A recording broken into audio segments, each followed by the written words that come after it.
La série de vidéos dédiées à nos producteurs continue.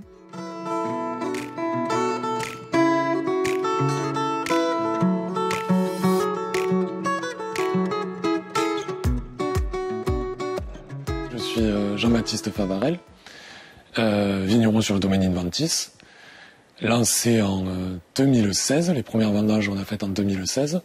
On est sur Rabastens, au nord-est de Toulouse. Mon père avait, et ses parents même avant, avaient les vignes, mais sur le système coopératif. Ils portaient tous les raisins à la cave coopérative. Et en 2016, je suis revenu sur l'exploitation pour sortir une petite partie des 45 hectares, 5 hectares, et les vinifier pour en faire nos propres bouteilles sur le domaine Inventis. On fait des vins qui sont assez légers, assez fruités aussi, auquel cas on veut les garder en cuve inox. Certains qui sont plus costauds, on en fait un qui s'appelle les choses sérieuses, on le fait passer dans les barriques. Ça va donner une puissance et un côté boisé qui vont être plus marqués. Donc en fonction des cépages, on va choisir quelle technique on va utiliser. Au tout début, on avait absolument zéro client, donc en 2016. Moi je me suis lancé, je suis allé voir quelques professionnels, bien sûr, quelques cavistes, les épiceries dans le coin. Donc aujourd'hui on a une vingtaine, 25 points de vente qui sont réguliers. Et aussi, dès le début, j'ai commencé à faire quelques marchés. Quand on lance une activité, on ne sait pas exactement si on a la qualité escomptée, quelle sera la qualité, quels seront les avis des gens. Donc c'est vrai que sur le marché, on a un contact direct avec le producteur, ce que moi j'apprécie beaucoup. C'est une petite exploitation, hein. On fait moins de 20 000 bouteilles à l'année. Donc c'est vrai que le travail, c'est un vrai domaine familial. Alors, ça grandit, hein. Au début, on n'avait que 3 hectares. Nous en avons replanté 2 qui vont arriver cette année en production. Mais on travaille vraiment en famille. Mon père, qui avait les vignes donc, ma mère, qui m'aide aussi, et moi qui suis sur le terrain, quoi. Aidé par mon frère et ma sœur. Ma sœur est aussi œnologue, donc c'est vrai qu'on est un peu tous axés vraiment dans le vin. Là, on est dans notre parcelle de vionnier, qui est un coteau assez penchant, hein. On voit derrière moi que ça descend un petit peu. On est à 220 mètres d'altitude. Le parcelle de vionnier, c'est cépage blanc. Donc là, on est début juillet, donc c'est la période où ça pousse énormément. On est en pleine végétation. On voit d'ailleurs, hein, c'est très fourni, très feuillu. Là, le dernier travail qu'on a fait sur cette parcelle, par exemple, c'est de remonter les fils. Donc une vigne, on voit qu'il y a 4 fils de fer pour tenir la végétation. Il ne faut pas oublier que la vigne, ça se voit, c'est une liane avec des sarments. Donc qui adorent s'enrouler autour des fils de fer. Et ça permet de tenir la plante quand il y a du vent. Elle reste droite et le soleil peut taper sur les feuilles pour faire la photosynthèse et amener du sucre. La finalité, c'est amener le sucre dans le raisin. Donc là, on voit que on a des grappes qui sont déjà formées, hein. Par exemple, là, on peut le voir ici. On a une récolte qui a été épargnée par le gel cette année. Donc c'est vrai que là, il a plu ce matin, donc il y a beaucoup de rosée et encore d'humidité. Mais on a vraiment des raisins qui sont très beaux, pas du tout de mildiou ou quoi que ce soit, donc c'est un très bon point. Alors, là par exemple, tu vois, on a des cèpes qui sont quand même assez fins. Le cèpe, c'est le tronc, hein. C'est le cèpe de vigne, qui sont assez fins parce que c'est une vigne qui a 7 ans uniquement. Cette vigne, sa durée de vie, normalement, c'est une quarantaine d'années. Donc le cèpe va grandir au fur et à mesure des années, exactement comme un arbre. Alors ici, on peut voir aussi, ce qui est intéressant, c'est la vraie caractéristique de notre terroir, c'est le sol.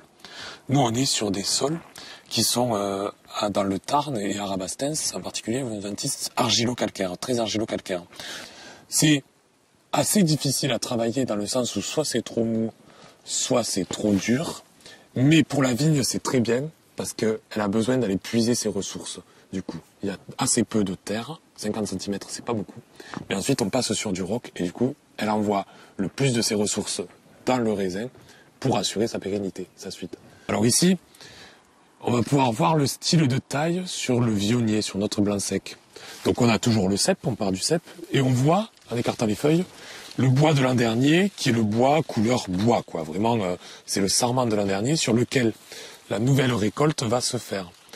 Donc on a les sarments de cette année, qui portent chacun 2 grappes. Donc c'est avec ça qu'on peut réguler plus ou moins de quantité sur nos cèpes et réguler la production. Donc la taille, c'est le style Guyot que l'on fait de novembre à avril. Et ensuite, on a différentes étapes comme les bourgeonnages, où on va faire sauter quelques bourgeons sur notre bois de l'an dernier pour limiter la production.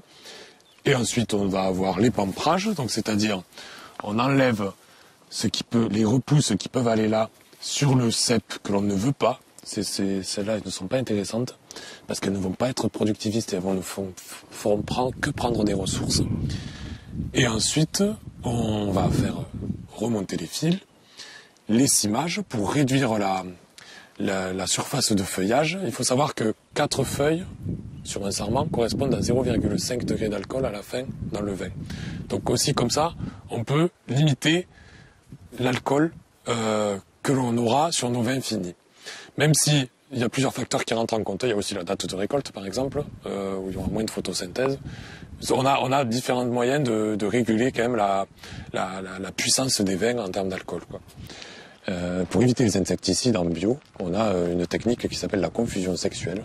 Les insectes, qui sont Cochylus et Eudémis, dans la vigne, sont des gros ravageurs parce que les femelles vont pondre des œufs dans les graines de raisin.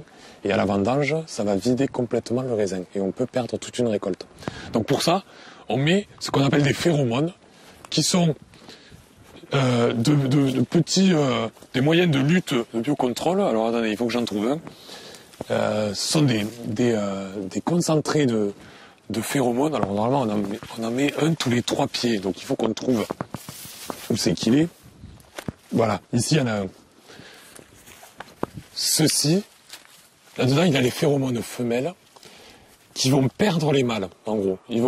Ça sent très fort, ça, à l'échelle insecte, hein, ça sent très fort. Hein. Pour nous, c'est quasiment imperceptible. Mais du coup, les mâles ne vont pas trouver les femelles, ne vont pas les féconder, et du coup, elles ne vont pas pondre d'œufs dans les graines de raisin.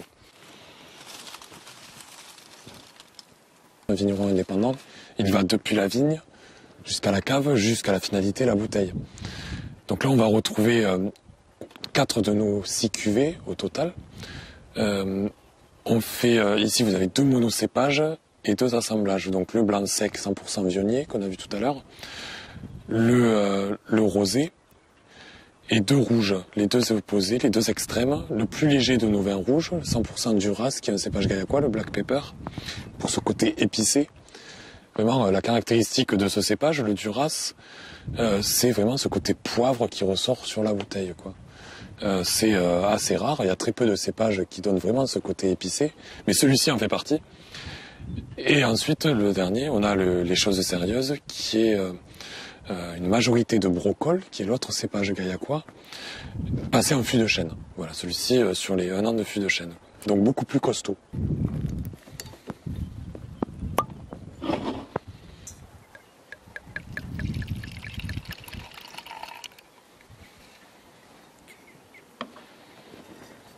On voit qu'il a une couleur soutenue, mais quand même pas trop foncée, car la peau de ce raisin est assez fine. Donc on ne le fait macérer avec la peau du raisin dans les cuves que 15 jours. Comparé aux choses sérieuses, par exemple, où on va aller chercher beaucoup plus d'extraction, qui va être beaucoup plus costaud. Donc ça reste un vin assez léger, qui va très bien pour les barbecues, parce qu'il peut être bu un tout petit peu plus frais en été, par exemple. On aura ce côté poivre qui va ressortir. Bon, une légèreté, mais quand même une aromatique assez marquée, et notamment sur ce côté poivre. Alors là, on voit très jeune, car il y a des reflets violets. On est sur le millésime 2020, et celui-ci va se garder jusqu'à 4 ans.